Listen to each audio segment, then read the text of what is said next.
que vas a hablar para nosotros local energy control in the presence of zero energy resonance. Puedes empezar. Gracias. Ok, muchas gracias. Y muchas gracias por la invitación. Siempre es un placer dar una charla aquí en el departamento de la Universidad de Chile, donde bueno, hice mi pregrado. Así que muchas gracias por la invitación. Bueno, vamos directo al grano. Sé que hay hartos expertos en la audiencia, así que voy a intentar de un poco hablar de ciertos detalles técnicos, pero siempre intentando explicar un poco cómo funciona el método para la gente que no esté muy familiarizada con esto de los viriales. Ok, entonces hoy día vamos a considerar la ecuación focalizante Curie-Klein-Gordon, que es esta ecuación de aquí. Quizá a algunos de ustedes se le puede hacer conocida debido a su similitud con el modelo Phi 4, que es bastante famoso. En este caso, por ejemplo, Phi 4 no es nada más que esta misma ecuación cambiando los signos aquí más y menos por menos y más. ¿Ok? Phi 4 corresponde a la versión defocalizante de Cubic-Klein-Gordon. En este caso vamos a considerar el caso focalizante, entonces con estos signos más menos, esta ecuación, una ecuación de Klein-Gordon con una no linealidad cúbica, posee una traveling wave, un solitón que es explícito y viene dado por esta función de aquí, raíz de 2 secante hiperbólica de x. Observen que en contraste con la ecuación de Phi 4, aquí las traveling waves son localizadas. En Phi 4 uno típicamente estudia estos topological solitons, que son solidones no localizados, ¿no? Que convergen a ciertas constantes diferentes de cero, más o menos infinito. En este caso todo es localizado. La ecuación también es hamiltoniana. Aquí tenemos la conservación de la energía, que es derivada en tiempo al cuadrado, más derivada en x al cuadrado, más la solución al cuadrado, menos un cuarto de la potencia cuarta de la solución. Y es bien conocido que esta ecuación está localmente bien puesta en el espacio de energía y globalmente bien puesta para dato pequeño en el espacio de energía también, lo que se sigue directamente de estimaciones de energía.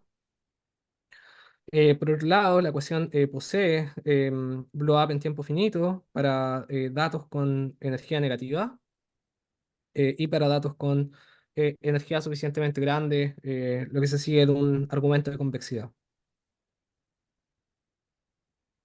Ok. Entonces, como les mencioné anteriormente, en esta charla vamos a intentar estudiar las long time asymptotics de este solitón que les presenté antes en raíz de 2 secante hiperbólica de x.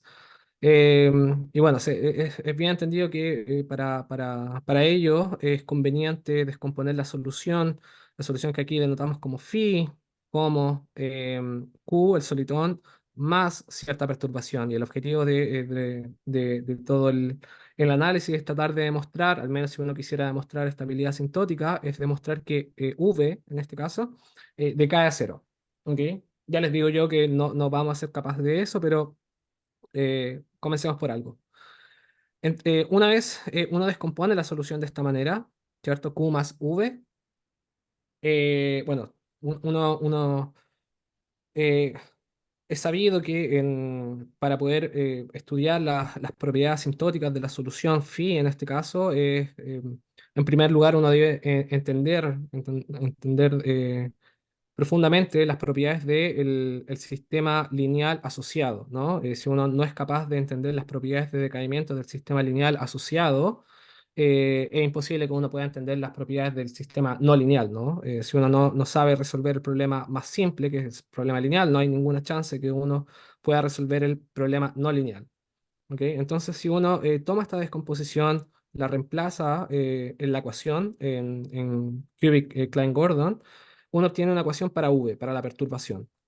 ¿Ok? Que en este caso es una ecuación de Klein-Gordon, BTT más L de V, igual a cierta no linealidad, donde la no linealidad está dada por esto, es 3 el solitón, raíz de 2 secante hiperbólica, V cuadrado más V cubo. y donde el operador lineal es explícito y está dado por esta perturbación del operador de Schrödinger, ¿no? Menos segunda derivada, más uno, cierta masa, menos este potencial, menos 6 veces secante hiperbólica al cuadrado. Una de las ventajas de este potencial es que pertenece a la familia de potenciales de Pochteller, propiedad que no vamos a utilizar fuertemente, pero uno podría utilizarla si uno quisiera, así que varios de los cálculos y propiedades que voy a mencionar en lo que sigue sean mucho más explícitos.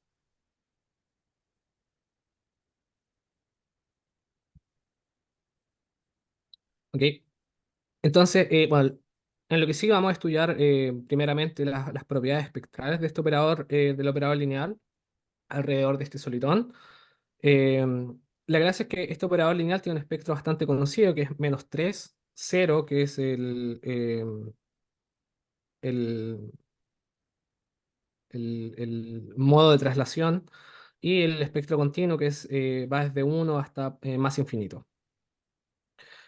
Más específicamente, el valor propio negativo, menos 3 es llamado, es conocido como el Linear Exponentially Unstable Mode, debido a que, bueno, si uno considera, por ejemplo, la función propia, esta constante es simplemente para normalizarla, no juega ningún papel en el análisis que les voy a mencionar. Si uno considera esta función propia, secante hiperbólica al cuadrado, que es la función propia asociada a este valor propio, uno puede obtener soluciones de la ecuación de Klein-Gordon, de la ecuación lineal de Klein-Gordon, ¿cierto? Están las soluciones la solución al problema de valores propios, ¿ok? No hay tiempo ahí. Ahora uno utiliza que sabe que esto es solución del problema de valores propios y puede construir ahora una solución al problema time dependent, ¿cierto? Con esta simplemente utilizando polinomio característico, ¿no? Obtiene estas soluciones que con este factor que exponencial de más o menos raíz de 3t, por lo que tenemos esta dirección con crecimiento exponencial y una dirección con decrecimiento exponencial. Y es por eso que uno la llama Linear Exponentially Unstable Mode. ¿Ok? Debido a en particular, debido a este más raíz de t o el menos si es que uno mira en la dirección negativa en tiempo, ¿no? Y estas soluciones son soluciones a la ecuación lineal de Klein-Gordon, ¿ok? Por lo que representan una obstrucción, a decaimiento incluso al nivel lineal de la ecuación, ¿ok?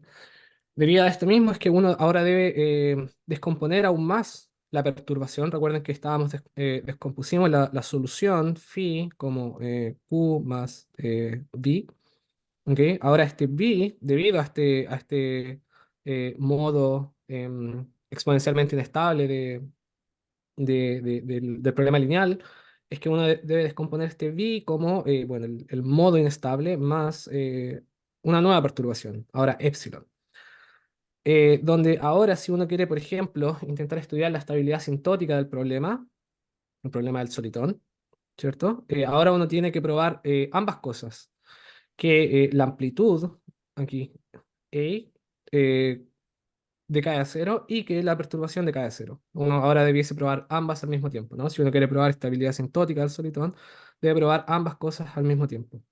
Sin embargo, es el problema para una vez uno ya tiene controlada la perturbación epsilon, que dicho sea de paso, epsilon tiene que ser, aquí la descomposición tiene que ser escogida de tal manera que epsilon sea ortogonal a la dirección inestable. Una vez uno sabe cómo controlar epsilon, luego mostrar que la amplitud de cada cero se sigue de técnicas bastante estándar, por lo que no voy a hacer mucho énfasis en cómo probar que este término de cada cero, ¿ok? Simplemente se sigue de utilizar la ecuación que resuelve la amplitud, A de t, ¿ok?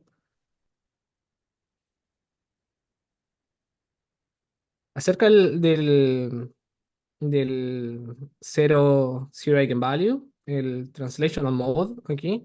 Este está asociado a la invarianza bajo traslaciones en tiempo de la ecuación, lo que fuerza obviamente a la función propia a ser Q', ¿cierto? Por un análisis Simplemente tomar pequeñas variaciones. Una vez inmediatamente que Q' tiene que ser la función propia asociada a este valor propio.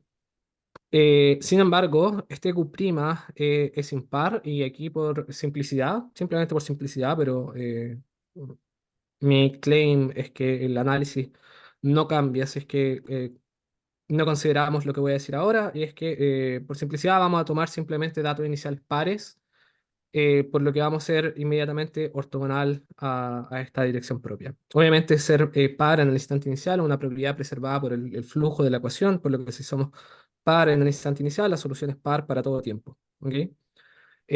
Lo que implica que en particular que la perturbación va a ser ortogonal a esta dirección para todo t. ¿Ok? Porque va a ser par para todo t y esta perturbación, esta dirección es impar. Más aún, el hecho de ser ortogonal para todo t al Zero Translational Mode implica que ahora podemos reescribir este epsilon. Recuerden que epsilon es el remanente, es el remanente de la descomposición de la perturbación, el remainder. Este epsilon ahora lo podemos escribir como la proyección. La proyección en la parte continua del espectro del operador lineal, lo que va a jugar cierto rol. No voy a hacer mucho énfasis en esto porque no lo vamos a utilizar de manera tan... Bueno, sí lo vamos a utilizar, pero en- no va a ser tan explícito la manera que lo vamos a utilizar. Pero es importante saber esto, ¿ok? Que la perturbación epsilon se puede escribir como la proyección en la parte continua del espectro del operador lineal de la perturbación original V. ¿Ok? Y bueno, la parte más importante de esta charla es justamente este punto de aquí, y es que en, ¿cómo se llama? En lambda igual 1 en el borde de la parte continua del espectro, se encuentra una resonancia. Para mí una resonancia en este caso, en dimensión uno al menos, es simplemente una solución globalmente acotada que no está en L2. ¿Ok? Que en este caso es explícita y está dada por 1 menos 3 medios secante hiperbólica al cuadrado. O sea, ustedes pueden ver aquí que esta solución no está en L2, converge a 1 en más menos infinito. ¿Ok? Y es bien sabido que la existencia de estas resonancias en el bottom del espectro continuo representa una auténtica obstrucción a cualquier tipo de decaimiento, incluso a nivel lineal. Eh, Al menos en términos de improve local decay. ¿Ok? Voy a ahondar mucho más en esto en las slides que continúan.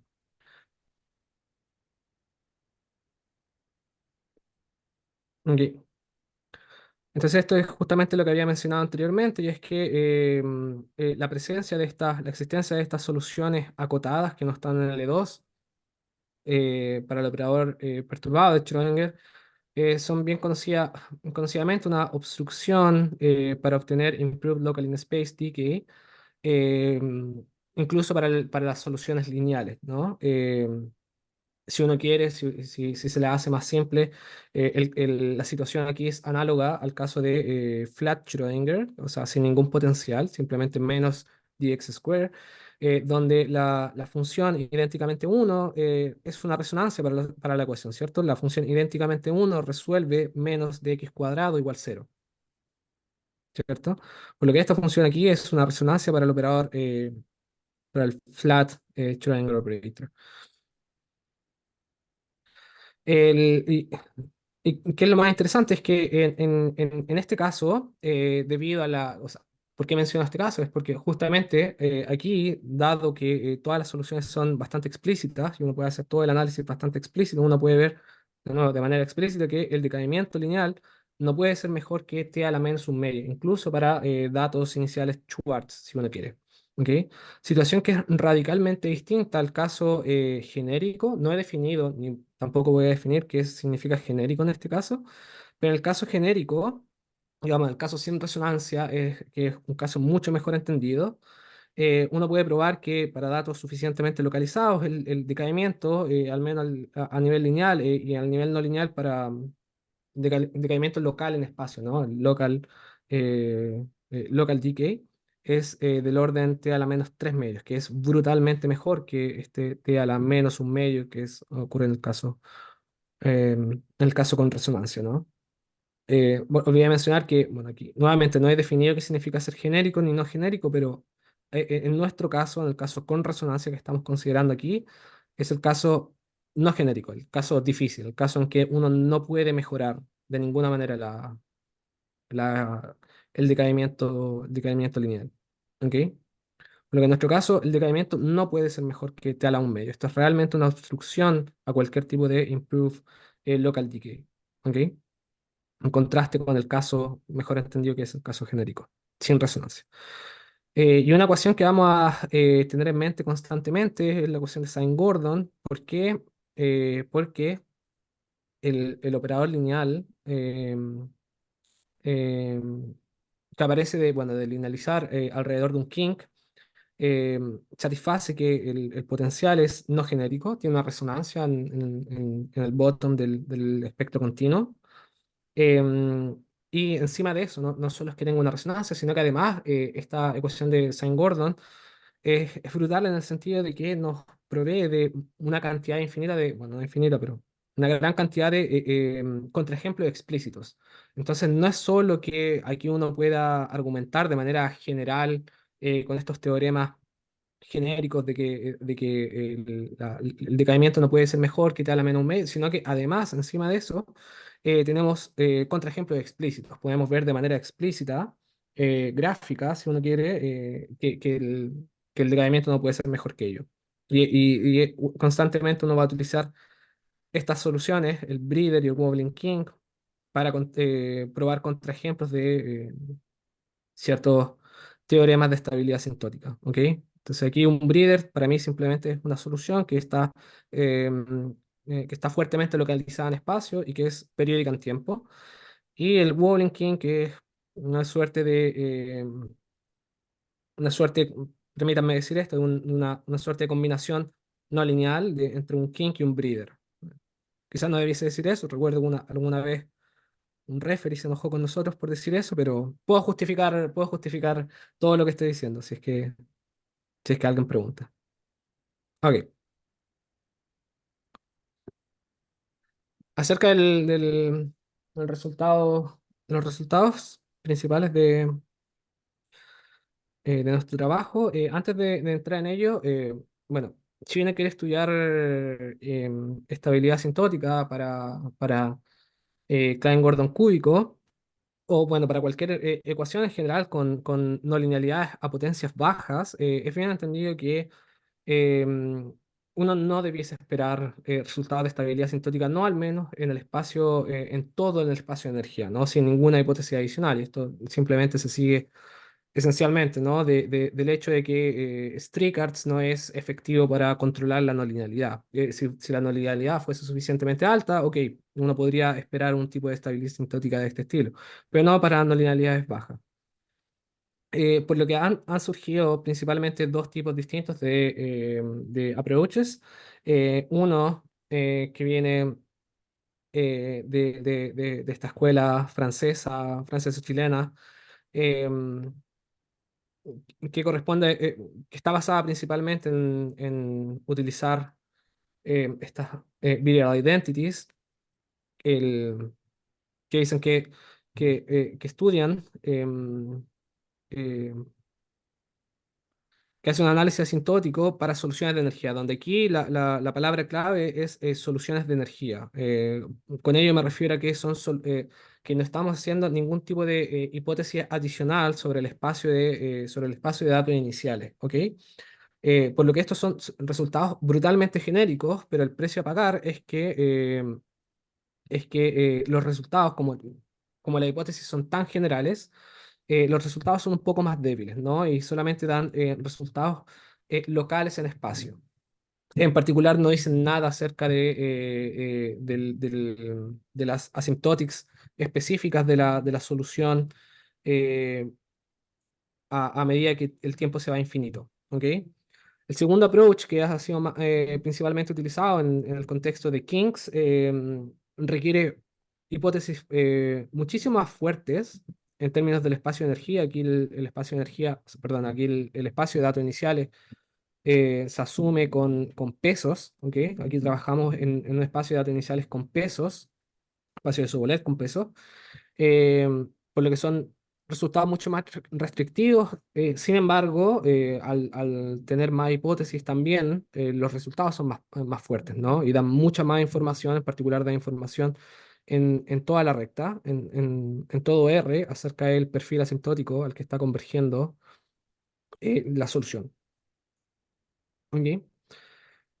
Desde un punto de vista del primer approach, basado en las estimaciones viriales, ¿ok? Tenemos, bueno, acá tenemos creo que todos los expertos, salvo Iván, eh, presente en la audiencia. Tenemos me gustaría mencionar estos tres trabajos en particular, hay muchos más. Trabajos de Kowalczyk, Martel, Muñoz, Kowalczyk, Martel, Muñoz, recientemente Kowalczyk, Martel, Muñoz, and Hanne van den Bosch, para ecuaciones, para, bueno, una gran cantidad de familias de ecuaciones del tipo Klein-Gordon, ¿cierto? Particular énfasis quisiera hacer en el segundo resultado aquí, en el que Mike, Iván y Claudio consideraron una familia particular de ecuaciones del tipo Klein-Gordon, que va a ser bastante similar a la que vamos a considerar aquí, bastante similar a cubic Klein-Gordon, que va a jugar un rol de cierta manera importante en lo que les voy a comentar más adelante, ¿ok? Entonces, particular énfasis en este resultado de aquí. En- con respecto al segundo approach, tenemos que, de nuevo, ha sido principalmente utilizado en el análisis de kinks, principalmente. Tenemos los resultados de Lord Masmoudi, Lurman Schlag, Chen Liu Lu y Germain Pusateri. Sin embargo, en todos los resultados que le he mencionado hasta ahora, en todos estos y en todos estos en particular, en todos los resultados que he mencionado hasta ahora, una de las dos cosas ocurre. O bien no hay, derechamente no hay ninguna resonancia, o hay una resonancia, pero se evita, o bien utilizando hipótesis de paridad, por lo que uno asume que al instante inicial uno es perpendicular a la resonancia y por tanto va a ser perpendicular a la resonancia para todo t, si es que esa paridad es preservada por el flujo de la ecuación, o los efectos de la resonancia son brutalmente mitigados gracias a la estructura especial de la ecuación. Por ejemplo, en el caso de Lurman Schlag o Chen Liu Lu, ¿ok? En cuyo caso la ecuación que están considerando, que es Sine-Gordon, es completamente integral, lo que juega un papel fundamental. En particular, este paper no sería posible si no fuese completamente integrable, ¿no? Lo único que estoy intentando decir es que en nuestro caso vamos a intentar entender qué es lo que ocurre en la presencia de una resonancia sin intentar colocar ningún tipo de hipótesis adicionales que nos permitan o bien evitar la resonancia o mitigar sus efectos. ¿Ok? Vamos a mirar de cara a la resonancia, decirle derechamente no te tenemos miedo, bueno, quizás sí, pero bueno, vamos a ver qué ocurre, ¿no? Ya les digo ya que no mucho, pero vamos a intentar dar un paso hacia, un humilde paso hacia adelante. Pero quería enfatizar eso, que no, hasta donde yo sé, nada se ha hecho en el caso con resonancia sin hipótesis adicionales que permitan o bien evitarla o que haya cierta estructura, por ejemplo, completamente integrable en la ecuación. Ok. Bueno, el resultado principal es este, que es un resultado bastante parcial. Resultado relativamente débil, pero bueno, es algo. Que dice lo siguiente. Si uno asume que el dato inicial está en la así llamada em, em, codimensional one stable manifold, sorry, me olvidé cómo se decía manifold, variedad. El dato inicial está en la variedad de codimensión, en la variedad estable de codimensión uno alrededor del solitón. Es básicamente esta hipótesis de aquí, con dato inicial par, simplemente por simplicidad, para evitar el modo de traslación en cero. ¿Ok? Entonces, la perturbación, uno puede probar la siguiente estimación para la perturbación. Uno puede probar que la energía local nos fija un compacto, capital I, ¿ok? Este es un compacto. Uno integra la energía en ese compacto junto a este peso temporal, 1/T, y luego uno integra en tiempo hasta cierto Tmax. Eso va a dar proporcional a delta al cuadrado. ¿Ok? Uno puede decir, bueno, no un resultado bastante fuerte, ¿no? En particular, agregamos este 1/T, ¿cierto? Y además el tiempo de integración es finito, lo que es cierto. Pero noten que 1/T, bueno, en particular no es integrable, por lo que si uno omitiese, por ejemplo, uno hiciese una estimación brutal, utilizase derechamente Sobolev, si uno quiere, digamos, Cauchy-Schwarz manda esto al infinito y luego ocupa Sobolev embedding, solamente coloca delta cuadrado aquí, ¿ok? Y sin utilizar ninguna propiedad de la ecuación, ninguna propiedad de la perturbación. Y uno simplemente integra brutalmente el 1/T en tiempo, dado que 1/T no integra, no está en L1.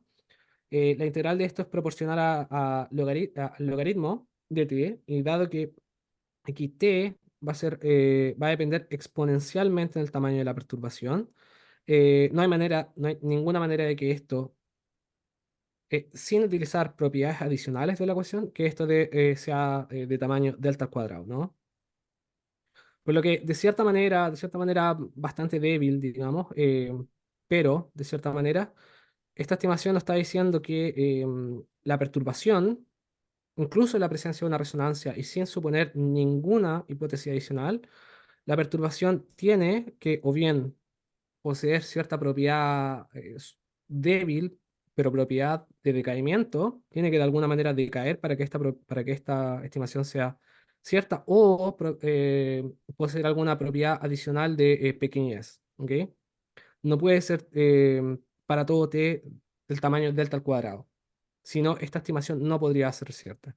Por lo que, si bien no es un resultado muy fuerte, sin duda que está diciendo algo no trivial de la solución, ¿no? Tiene que haber cierto decaimiento incluso en la presencia de la resonancia, o alguna propiedad adicional escondida de pequeñez en términos de la solución, ¿ok? Entonces, esto es exactamente lo que había dicho anteriormente, es que nuestro teorema principal dice que para perturbaciones estables del solitón, la perturbación epsilon debe comportarse en promedio en tiempo, localmente en X, como cierto delta a las 5 tercios, ¿ok? Mientras que si uno simplemente brutalmente utiliza Sobolev, lo más que uno puede obtener es delta, mientras que nuestro teorema dice que tiene que ser de cierta manera como delta a las 5 tercios en promedio, ¿no? Por lo que ciertas propiedades adicionales. Incluso, nuevamente, en la presencia de una resonancia sin ningún tipo de hipótesis adicional, en todo el espacio de energía. Ok. Entonces, permítanme volver al trabajo de Kobayashi y Martel Muñoz. Esta Pure Power Non-Linearities, en el caso de Klein-Gordon. Entonces, en este paper que mencioné anteriormente, era el segundo, em, Kobayashi y Martín Muñoz consideraron la ecuación de Klein-Gordon con este tipo de no linealidad, ¿ok? No linealidad a la 2 a la alfa más 1, donde alfa es estrictamente más grande que 1, ¿ok? Entonces observen que Q y Klein-Gordon, la ecuación que estamos considerando nosotros ahora, corresponde al límite alfa igual 1, que no está considerado en este modelo, ¿ok? En este caso, los solitones son explícitos y están dados por esto, y utilizando técnicas visuales, Kowalski y Martel Muñoz fueron capaces de demostrar este tipo de estimación, que es brutalmente más fuerte de lo que nosotros somos capaces de demostrar. Uno debiese comparar esta estimación con la que obtenemos nosotros, ¿no? Con esta. O sea, en particular, noten que ellos son capaces de integrar hasta infinito en tiempo y ni siquiera necesitan el 1/T, ¿no? Lo que es brutalmente más fuerte. Sin embargo, es bien entendido que una estimación de este estilo solamente puede ser posible en el caso de que no haya ninguna resonancia. Si existe una resonancia, no hay ninguna manera de que este tipo de resultado sea cierto, ¿ok? En el espacio de energía al menos. Y esto recuerden porque el decaimiento lineal, incluso el decaimiento local, ¿cierto? No puede ser mejor que t a la menos un medio. Por lo que si uno utiliza el mejor caso posible, que es t a la un medio, aquí eh, uno obtiene uno sobre t, uno sobre t, uno sobre t, lo que obviamente no es integral en tiempo. Por lo que si uno integra hasta infinito, no hay manera de que eso sea finito, incluso en el mejor caso posible, ¿no? Por lo que la presencia de una resonancia, un resultado de este estilo no puede ser cierto, derechamente. Por lo que no es tan malo que nosotros tengamos términos adicionales, ¿no? Lo único que estoy intentando decir. Que es de cierta manera natural esperar que nosotros tengamos ciertas cosas adicionales con respecto a esto, ¿no? En particular, noten que, bueno, nuevamente no he definido qué significa genérico, pero el potencial en este caso que aparece en el operador lineal es genérico. Recuerden que en el caso genérico, al menos para datos iniciales suficientemente localizados, el decaimiento local en espacio es del orden de t a la menos 3 medios, lo que es brutalmente mejor, ¿no?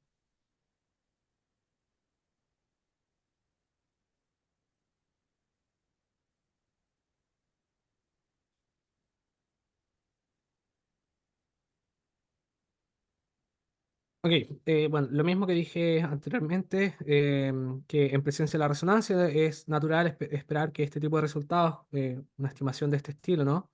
No sea cierta, por lo que no hay problema con colocar pesos adicionales, etcétera, dado que es bien sabido que el decaimiento local en espacio, ¿cierto? Incluso sobre compactos, no puede ser mejor que t a la menos un medio. Em, Al menos en la presencia de una resonancia. Incluso para la ecuación lineal con dato inicial Schwartz. Más aún en el caso, como había mencionado anteriormente, en el caso no genérico, no solo que tengamos estos resultados generales de que el decaimiento no puede ser mejor que tal a menos un medio, sino que además tenemos casos explícitos como el de Saint-Gordon que proveen eh, contraejemplos explícitos a este tipo de resultados. Por lo que es consistente, ¿no? Que no seamos capaces de obtener algo así. Sin embargo, quisiera estresar que nuestros resultados obviamente se tienen todo el espacio de energía y sin ningún tipo de hipótesis adicional.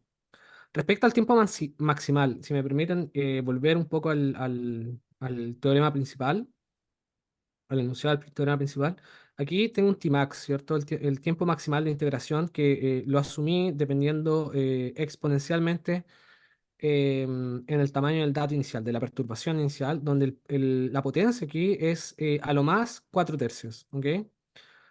Nuestro claim es que 4 tercios no es el óptimo, sino que el óptimo es 2. ¿Ok? O sea, el tiempo maximal, creo yo, debiese ser exponencial de 1/delta al cuadrado. ¿Y de dónde viene este claim? Es simplemente de ir a Saint Gordon, colocar la perturbación que transforma el kink en un wobbling kink, o si ustedes quieren simplemente calcularlo con el breeder, cualquiera de las dos, ambas funcionan y dan exactamente el mismo resultado, y uno obtiene que en dicho caso el tiempo maximal es exponencial de 1/delta al cuadrado. Por lo que no es loco creer que 1/delta al cuadrado debiese ser el tiempo óptimo, el tiempo maximal teórico. ¿Ok? Por lo que hay cierto espacio para mejorar nuestros resultados. Y un par de implicancias débiles, pero implicancias al final del día de nuestros resultados, y es en la siguiente. En cierto momento yo me preguntaba, por ejemplo, ok, en el caso de Saint Gordon es sabido que si uno tiene un kink, existe esta familia de wobbling kinks, que son esta familia de perturbaciones periódicas en tiempo, que están localizadas exponencialmente, localizadas en espacio, ¿no? Existe algo similar en el caso de Cubic Klein Gordon, en particular existen wobbling solitons. Un poco que si uno intenta aplicar, por ejemplo, si uno asume que existe algo de ese estilo y uno intenta eh, meter una suerte de Walling Soliton en nuestro teorema principal, uno obtiene que sí existe, que no lo sabemos, ¿no? Si es que existe, hay ciertos scalings que están prohibidos, ¿no? Espero que no esté diciendo nada trivial, no lo sé, pero si es que existe, de existir, hay ciertos scaling que no se pueden tener. Por ejemplo, bueno, si uno asume que la perturbación en el instante inicial luce, al menos asintóticamente, de esta forma, cierta constante A, pues la exponencial tiene cierto decaimiento exponencial, ¿ok? Al menos asintóticamente, ¿no? No necesita hacer exactamente esto. Y que esta perturbación lleva a cierta solución que depende periódicamente en tiempo, ¿ok? Uno coloca esa perturbación en nuestro teorema principal y uno ve que tiene que haber hay ciertas restricciones en A y en B. En particular, bueno, acá uno obtiene toda una familia de restricciones, pero en particular uno puede decir, por ejemplo, que una perturbación que conlleva un wobbling soliton de este estilo no puede existir. ¿Ok?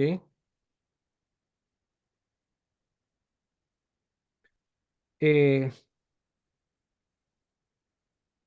Otra cosa es que si uno, por ejemplo, mejorase el resultado obteniendo este tiempo maximal teórico que les mencionaba anteriormente, esto también conllevaría a ampliar aún más o mejorar mucho más estas restricciones en el scaling de estos posibles Wall Insolitons, si es que existiesen, ¿no? Pero bueno. ¿Cuánto tiempo tengo?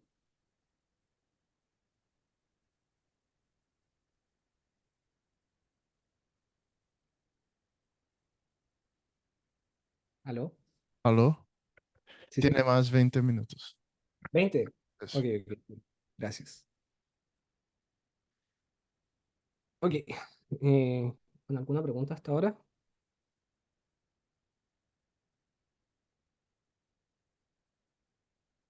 Ok, entonces acerca del método de demostración, eh, para explicar un poco cómo funciona el método, permítanme trabajar con los siguientes modelos ligeramente simplificados. Aquí vamos a considerar una ecuación, perdón, vamos a considerar dos ecuaciones distintas, una para epsilon. Epsilon, recuerden, aquí es la perturbación, eh, es la proyección en la parte continua del espectro de la perturbación inicial. ¿Ok? Esta perturbación var epsilon, satisface una ecuación del tipo Klein-Gordon con cierto potencial, V aquí, que no voy a especificar ahora mismo, más cierta no linealidad, ¿ok? Y va a haber otra solución dando vueltas por aquí que va a ser var phi, que va a corresponder a la así llamada transformada de Darboux de la solución original, ¿ok? Esta transformada de Darboux, si ustedes quieren, es una consecuencia de la existencia de estos operadores de onda, o si ustedes quieren, no es nada más que colocar el sistema en ciertas coordenadas canónicas, si ustedes quieren, ¿ok? Y la gracia de esta transformada de Darboux es que transforma el operador lineal, aquí menos de x cuadrado más uno más cierto potencial en nuestro caso particular al menos, en un operador plano de Schrödinger, ¿ok? En este caso, el potencial, una vez aplicada la transformada de Darboux, el potencial aquí desaparece por completo. Esto va a ser útil en cierto momento de la demostración, ¿ok?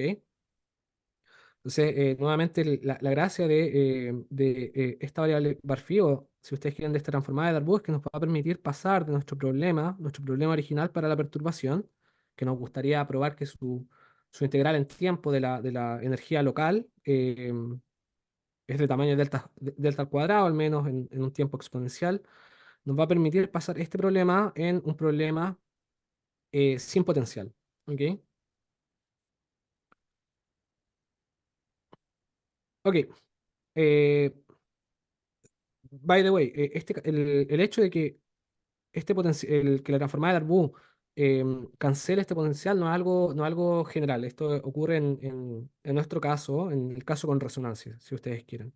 Pero ya les voy a comentar que, por ejemplo, en el caso de Cobalt y Martel Muñoz ocurre algo completamente distinto y mucho más milagroso, si ustedes quieren, milagroso para ellos. Ok, en, entonces, ¿qué es lo que va a hacer uno? Nos gustaría utilizar em, estimaciones viriales en la solución.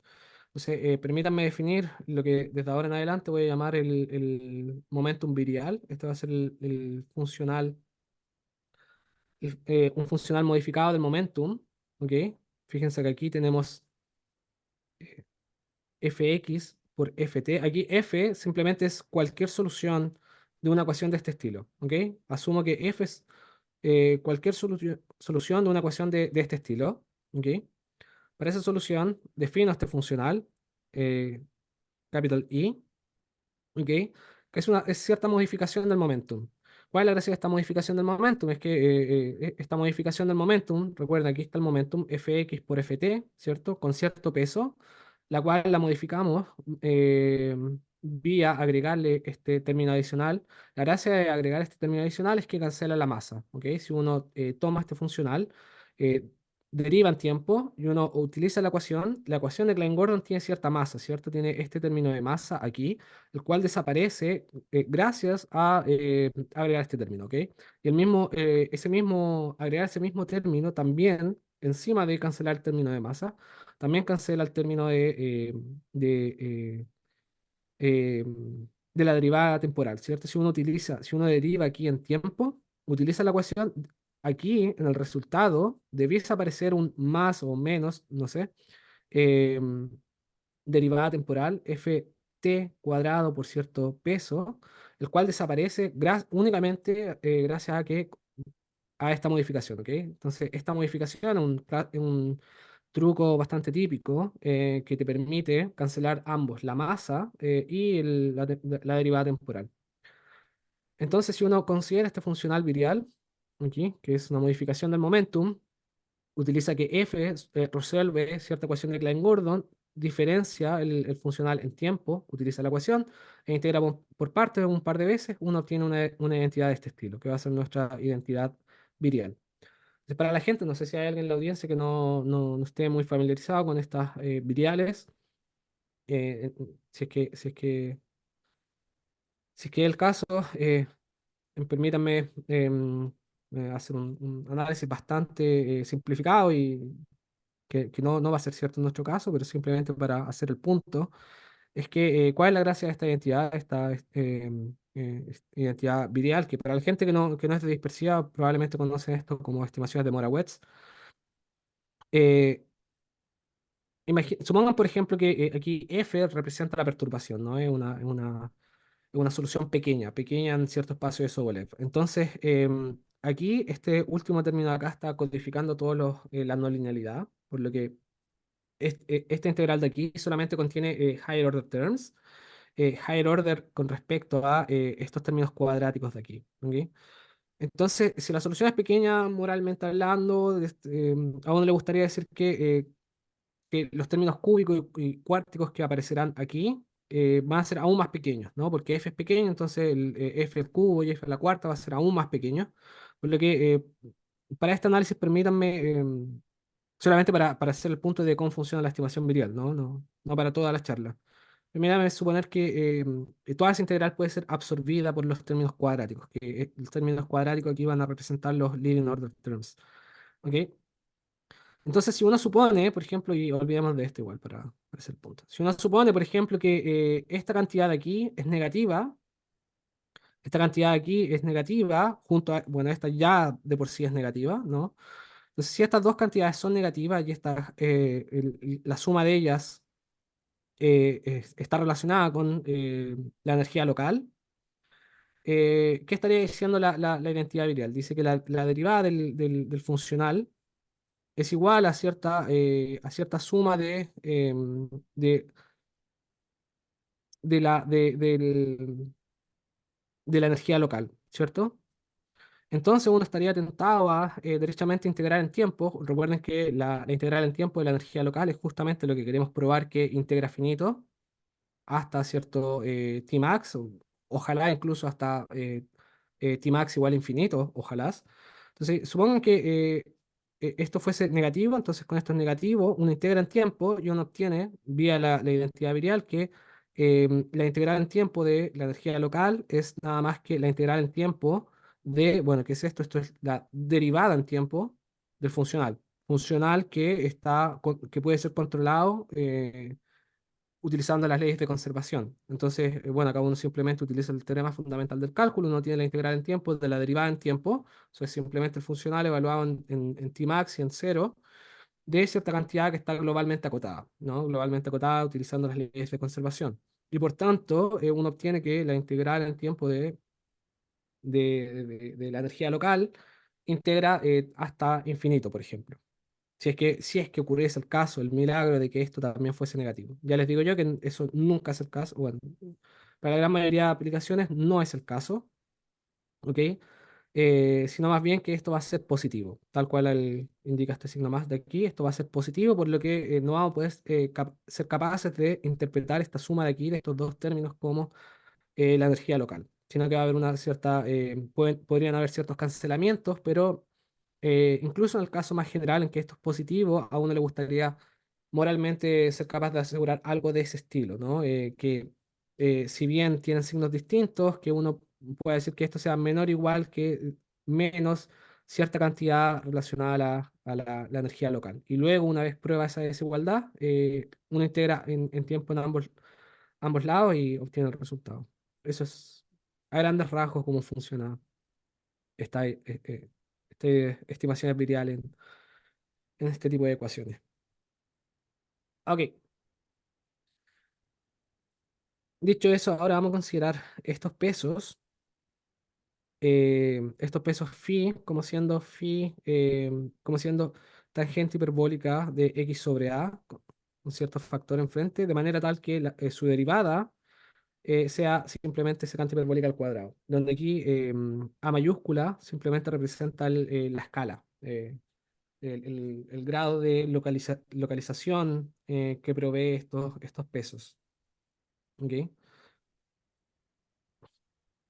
Ok, entonces, bueno, voy a apurarme un poco para alcanzar a decir todo.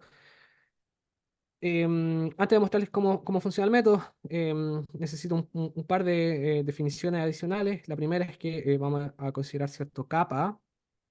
Ya les voy a comentar de dónde viene. Kappa no es nada más que logaritmo de t, logaritmo elevado a uno más de t, ¿ok? Y de ahora en adelante vamos a denotar por epsilon menor la proyección la proyección en frecuencias de tamaño estrictamente menor que uno sobre kappa, que es uno sobre log t o log a la uno más t. Y de la misma manera vamos a definir como epsilon mayor o igual, como la proyección en frecuencias de tamaño mayor o igual que uno sobre log kappa, ¿ok? Eh, Sin embargo, esta proyección no es cualquier proyección, no es simplemente la proyección típica, sino que es la proyección con respecto a la transformada de Fourier distorsionada asociada al operador H, ¿no? Asociada al operador H menos laplaciano más potencial, ¿ok? No voy a entrar mucho en detalle en la definición de la transformada de Fourier distorsionada, pero em, es importante aquí ser capaz de asegurar que este epsilon sí pertenece este epsilon es la proyección en, en la parte continua del espectro del operador lineal, de este operador lineal. ¿Ok? ¿Por qué? Porque bueno, eso nos da en particular Plancharel, fórmula de inversión de Fourier, etcétera, etcétera, etcétera. ¿Ok? Entonces, en este punto sí es importante ser capaz de asegurar que epsilon pertenece a la proyección en la parte continua del espectro. Ok. ¿Por qué necesitamos esto? Bueno, va a ser claro recién, más o menos que en el último paso de la demostración, por qué necesitamos hacer esto. Pero creo, y ojalá, espero que estas definiciones que son de cierta manera, diría yo que el nuevo ingrediente con respecto a las técnicas viriales anteriormente utilizadas, por ejemplo, por Cobas y Martín Muñoz, Hanne van den Bosch. Espero que puedan dar paso a ciertas mejoras futuras en algún momento, em, al menos para el análisis en el caso de que exista una resonancia. En el caso de Barphy, que es la perturbación, perdón, la transformación de la perturbación, dado que Barphy satisface una ecuación de Klein-Gordon, donde la parte lineal corresponde a flat Schrödinger, aquí no necesitamos utilizar la proyección con respecto a la transformada Fourier distorsionada, sino que es la proyección con respecto a la transformada Fourier estándar, ¿no? La proyección con respecto a la transformada Fourier plana. Esto, Tx squared. ¿Ok? Noten que aquí estos parámetros fueron escogidos de manera que aquí uno sobre capa, lo escogimos de manera que uno sobre capa, uno sobre capa por uno sobre t, que es este es el peso temporal que aparece en nuestro teorema principal. Esto está en L1, ¿no? Esto está en L1 en t en un infinito. ¿Ok? Esa es una de las propiedades principales de este capa, ¿no? Cocinamos este capa de manera que uno sobre capa por el peso que colocamos en el teorema principal ya está en L1. Esa es la gracia. ¿Ok? Entonces, con estas propiedades a mano, lo que uno puede hacer es, recuerden, lo que queremos hacer es probar que la energía local, eh, la integral en tiempo de la energía local, con este peso uno sobre t, es del orden de delta al cuadrado. ¿Ok? Entonces la gracia es que con estas definiciones podemos tratar de manera directa la componente en bajas frecuencias de la solución. Si consideramos la componente en bajas frecuencias de la solución y estudiamos su energía local, ¿ok? Simplemente utilizando Bernstein, bueno, aquí es una versión distorsionada de Bernstein, dado que estamos utilizando eh, la proyección distorsionada, necesitamos una versión distorsionada de Bernstein. Pero si ustedes me siguen por un segundo y simplemente piensan que es la transformada plana, ¿qué es lo que hacen? Bueno, toman este epsilon cuadrado, lo envían a el infinito, ¿no? Simplemente por holder, lo envían al infinito y luego utilizan Bernstein para traerlo de vuelta a L2 y eso les devuelve el tamaño del soporte, ¿no? Del soporte en frecuencia, que es uno sobre capa. Les devuelve, bueno, la raíz de eso, pero como tenemos dos epsilons, uno tiene uno sobre raíz de capa al cuadrado. Es lo que es uno sobre capa, que junto a este mu les da uno sobre capa por mu, que justamente los elegimos tal que esté en el 1. Por lo que la componente en baja frecuencia integra directamente. ¿Ok? Es decir, la energía local de la componente en baja frecuencia da derechamente del orden delta al cuadrado y no es difícil ver que lo mismo ocurre con su derivada en tiempo y su derivada en espacio. ¿Ok? El hecho de que esta Bernstein distorsionado sea cierto en este caso, se sigue de que el operador de onda está acotado en LP para todo P entre uno y el infinito. Uno lo puede probar directamente de eso. O si ustedes quieren, si no les gusta utilizar el acotamiento del operador de onda, lo que uno puede hacer en este caso particular, dado que el potencial del operador lineal es Pochteller, y la base de Fourier, la base de Fourier distorsionada, en este caso es explícita, uno puede mostrar este tipo de estimación de Bernstein distorsionado a mano, ¿no? Uno puede derechamente expandir y tomar la base distorsionada de Fourier y probarlo directamente, ¿no? Haciendo Cauchy-Schwarz, etcétera. Ok, entonces, bueno, como todo en matemática, si uno demuestra, ¿cómo se llama? Si uno utiliza una descomposición y esa descomposición hace que ciertas de las partes de la demostración sea más fácil o directa, eso significa que estás empujando toda la dificultad a la otra parte de la descomposición, en este caso la componente en alta frecuencia, quote unquote, alta frecuencia. Déjenme recordarles que aquí altas frecuencias no necesariamente es altas frecuencias porque esto es simplemente mayor que uno sobre capa y uno sobre capa está convergiendo a cero. Entonces estas altas frecuencias no son necesariamente altas. Ok, veo que me queda una cantidad negativa de minutos, así que déjenme ir un poquito más rápido. Creo que en 2 minutos estoy.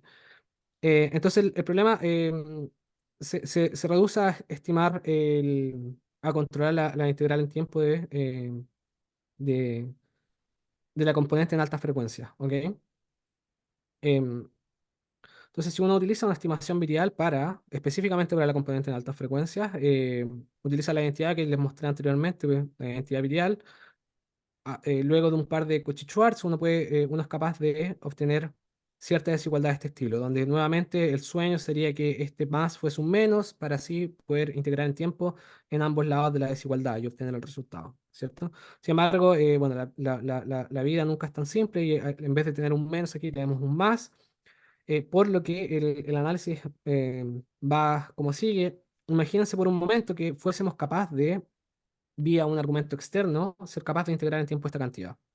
Supongan por un momento que por algún argumento externo, de alguna u otra manera, somos capaces de integrar derechamente, probar derechamente que la integral en tiempo de esta cantidad es del tamaño delta al cuadrado. Luego mueven este término al lado izquierdo, perdón, y eso implica que la integral en tiempo de esta hora es del tamaño delta al cuadrado, simplemente integrando ambos lados de la desigualdad, ¿cierto? Por lo que vamos a reducir el problema ahora a acotar simplemente el problema de acotar toda la energía local de la componente en alta frecuencia a simplemente acotar la norma L2 local de la componente en alta frecuencia. Simplemente acotar esta parte. Y ahí es donde viene la variable transformada, var phi, entra en juego, ¿ok? Entonces vamos a introducir la variable var phi, que es simplemente una transformación de nuestra perturbación original, ¿ok? Y nuevamente esta transformación, simplemente colocar el sistema en ciertas variables canónicas, que si ustedes quieren está relacionada a la existencia de operadores de onda. Entonces, nos gustaría decir que para acotar la integral en tiempo de var epsilon es suficiente acotar la integral en tiempo de la energía local, ¿ok?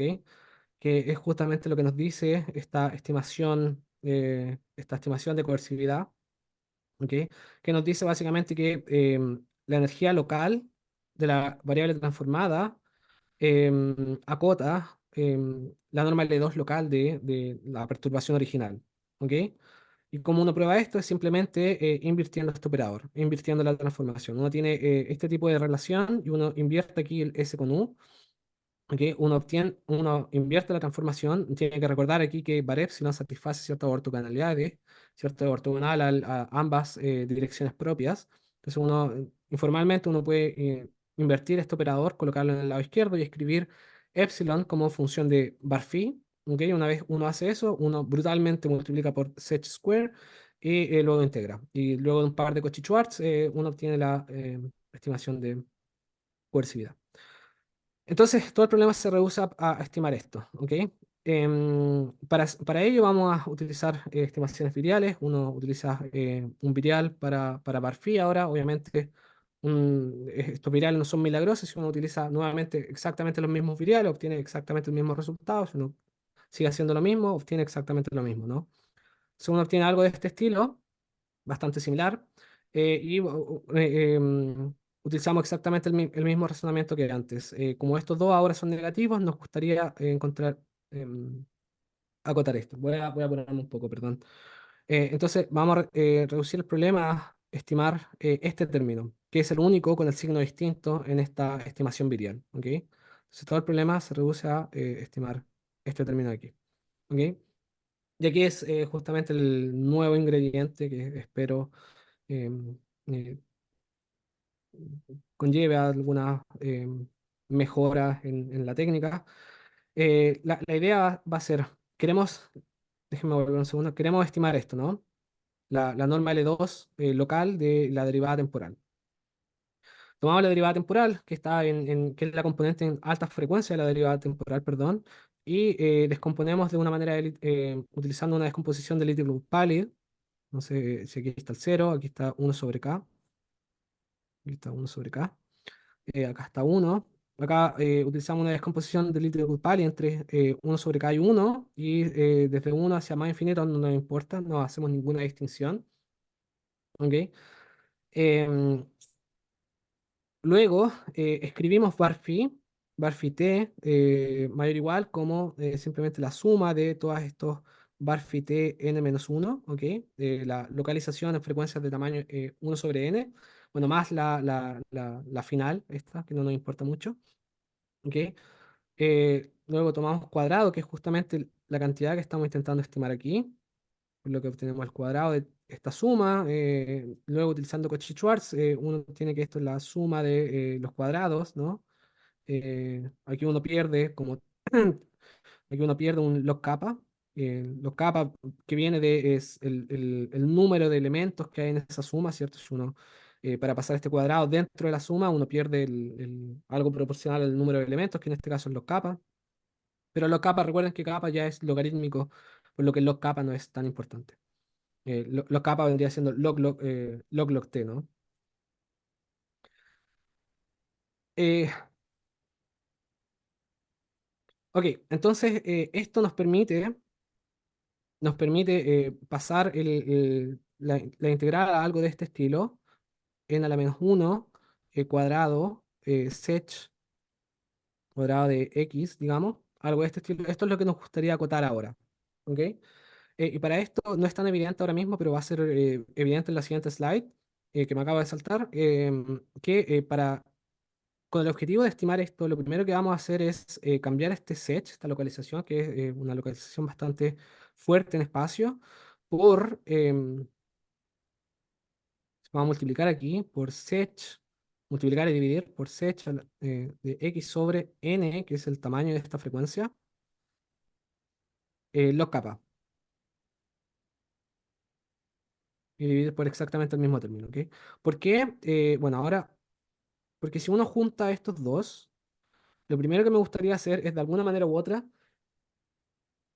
utilizar un Bernstein, ¿ok? Un Bernstein, ¿por qué? Porque el peor de los casos aquí va a ser el caso en que n es exactamente el orden 1 sobre kappa. Entonces, me gustaría hacer cierto Bernstein, pero Bernstein no va a ser suficiente en este caso. Entonces, me gustaría hacer Bernstein con este término sin perder toda la localización en espacio, sin perder toda esta localización brutal exponencial en espacio. Por lo que multiplicamos y dividimos por este término. ¿Cuál es la gracia de este término? Es que si ponemos estos dos términos uno junto al otro, y ahora intento utilizar Bernstein con esto. ¿Cuál es la gracia de este? Que si bien no está muy localizado en espacio, recuerden, lo kappa aquí es grande y n también es grande, si bien este término no está muy localizado en espacio, está brutalmente localizado en frecuencia. ¿Ok?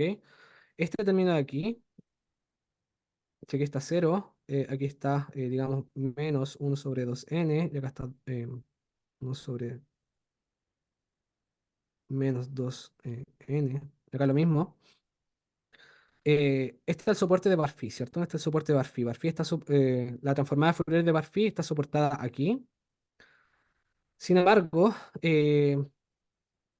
la transformada de Fourier de secante hiperbólica, si bien no está localizada, tiene el soporte de la transformada de Fourier de la secante hiperbólica es todo R, ¿no? Pero sí que está, si bien no es compacto el soporte, sí es muy localizado. Y está localizado a escala 1 sobre n por capa. ¿Ok? Por lo que lo que podemos decir es que, salvo cierto error, error exponencialmente pequeño, la frecuencia de esta multiplicación es la frecuencia de este. ¿Por qué? Porque la frecuencia de Barphy es mucho más grande que la frecuencia del peso. ¿Ok? Entonces la frecuencia de la multiplicación es la frecuencia de Barphy. Por lo que uno puede utilizar Bernstein con esta multiplicación y obtener un factor 1 sobre n, que es justamente el tamaño de la frecuencia de Barphy. Según obtiene Bernstein, ¿ok?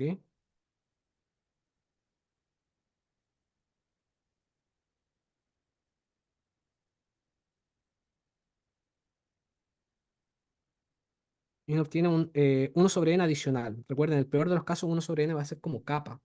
Eso va a ser un término muy bueno. ¿Ok? Y podemos mantener un peso exponencial. Y esto es únicamente gracias a esta suerte de gap que hay entre las frecuencias de la transformada Fourier del peso y las frecuencias de Barphy. ¿Ok? Una vez uno tiene eso, uno puede reducir el problema utilizando log k veces ese tipo de análisis a analizar eh, la integral de Barphy de la componente en frecuencias n a la menos 1 de la derivada en tiempo Barphy por estos pesos. Aquí obviamente el precio a pagar es que estos pesos ya no están muy localizados en espacio, tienen una localización muy débil, pero ganamos un factor uno sobre n, ¿ok? Entonces, para analizar esto es que uno define lo que llamamos este virial singular, ¿ok? Simplemente el mismo virial de siempre, pero con este dx a la menos uno, ¿ok? Entonces, y esta es mi última slide. Si uno utiliza un virial con esta función ahora, es la componente en frecuencias del orden n a la menos uno con el dx a la menos uno. Aquí uno puede ver que fue fundamental sacar la componente en baja frecuencia, ¿cierto? Bar epsilon menos, bar epsilon smaller, en el primer paso, ¿cierto? Para no tener que lidiar con las bajas frecuencias, en particular frecuencia cero, al momento de definir el biliar singular. Por eso fue importante deshacernos de esta parte en el primer paso. Entonces, uno utiliza la identidad virial con esta función ahora. Uno obtiene esto. Entonces, al menos para el análisis lineal, aquí ya les digo que la parte no lineal es bastante importante debido a este d que a la menos uno, así que sea bastante no trivial trabajar la parte no lineal. Pero si uno se enfoca en la parte lineal, ¿qué es lo que ocurre? Nos gustaría decir que al menos al nivel lineal todo está bien, pero al nivel lineal, ¿qué es lo que ocurre? Es que estos dos términos cuadráticos, dado que la ecuación, el problema transformado no tiene masa, uno no tiene cómo controlar este término, el término con tres derivadas, ¿ok? Y más aún, debido a este dx a la menos uno, este término con tres derivadas no es tan trivial, no es trivial de acotar, por lo que queremos a toda costa poder absorberlo con este término, que es justamente el término que queremos estimar. Entonces, la gracia es que, de manera informal al menos, la gracia para acotar este término es que uno dice, ok, moralmente, si yo sé que tengo una función que está localizada en frecuencia 1 sobre n, de x a la menos uno, al menos normal de 2 si ustedes quieran, de n a la menos de la proyección en frecuencias de tamaño n a la menos uno de esa función, esto debiese ser algo así como n, la norma de Barphi, ¿ok? N a la menos 1, L2, ¿ok? Entonces, la gracia es que este mismo gap en frecuencias que le mencionaba anteriormente nos va a permitir de manera informal decir que esto es algo así como la integral de x a la menos uno bar phi t, n a la menos uno y voy a colocar bueno, déjenme colocar algo así,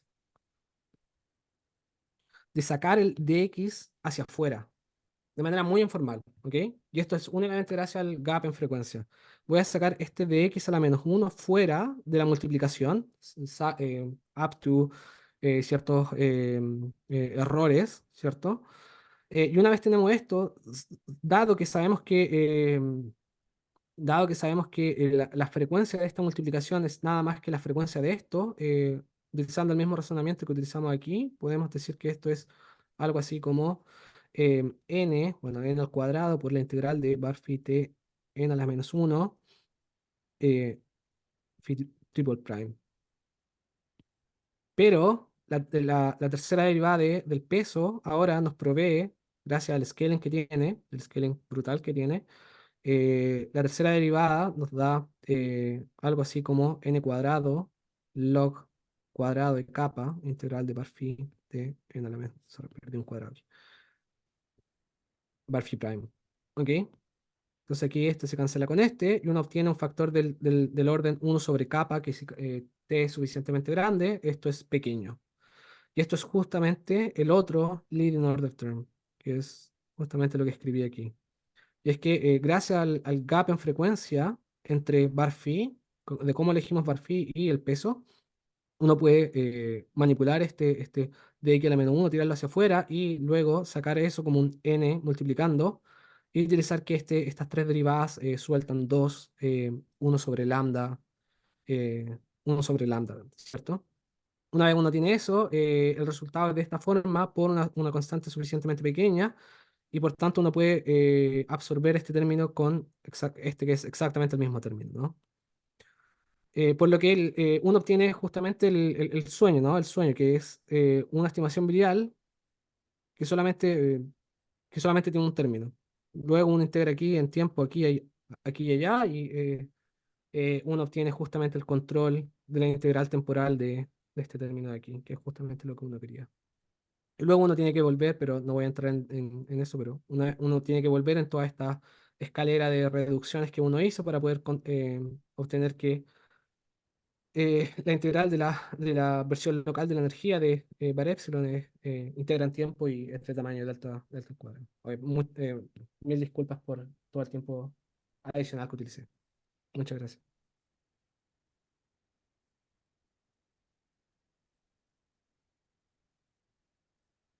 Gracias, José, por la excelente charla.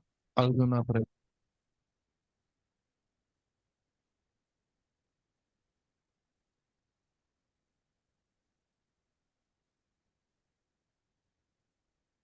La cortita. Gracias por la charla, José Manuel. Eh, eh, no sé si pude ver en alguna parte dónde entra el carácter no lineal del problema o si hay una,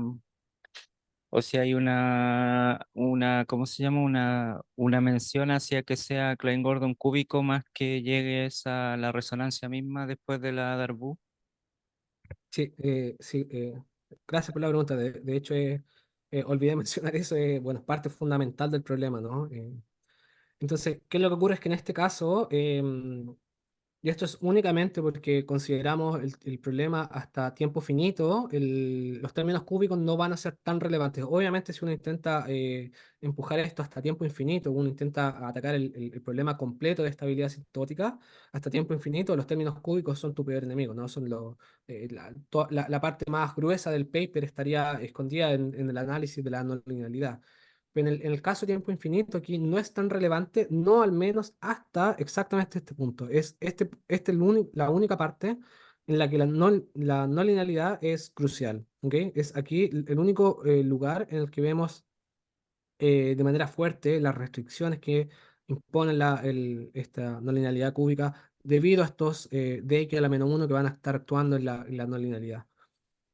En particular, es de aquí que viene la restricción que obtenemos en el Tmax. O sea, el Tmax que obtenemos aquí, que es exponencial de delta a la menos beta, con beta menor que 4 tercios, sale de aquí.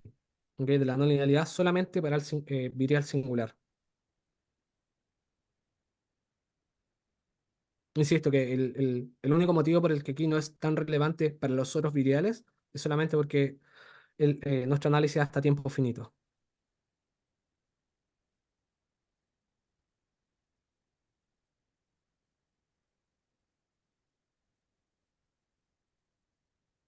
Yo tengo una cortita también. Es, cuan- cuando citamos, por ejemplo, dx menos uno, si tiene una, casi como una relación con el grupo de Lie de traslación, cosas con eso de la ecuación. ¿Eso fue la inspiración para aplicar acá? No, no, no. La inspiración es bastante básica, si tú quieres. Es que si tú vas a la identidad virial, aquí, ¿cierto? Está el virial básico, la identidad virial que uno obtiene en la primera línea de análisis, si tú quieres. Entonces, colocamos el dx a la menos uno nada más y nada menos porque si colocas dx a la menos uno aquí si cambias f por dx a la menos uno digamos de f, cambias el f acá por un dx a la menos uno de f, este término aquí, f de x cuadrado, se convierte ahora en f cuadrado, ¿ok? En vez de fx, ¿cierto? Porque el x aquí cancela este dx a la menos uno. ¿Por qué esto es importante? Porque queríamos controlar aquí el bar fit. El bar fit, entonces si colocamos este de x a la menos uno y utilizamos la identidad virial, ahora en uno de los linear order terms nos queda justamente la derivada temporal y la componente en frecuencia 1/n. No utilizamos nada más que eso. Y el resto del análisis es saber cómo lidiar con el resto de términos cuadráticos.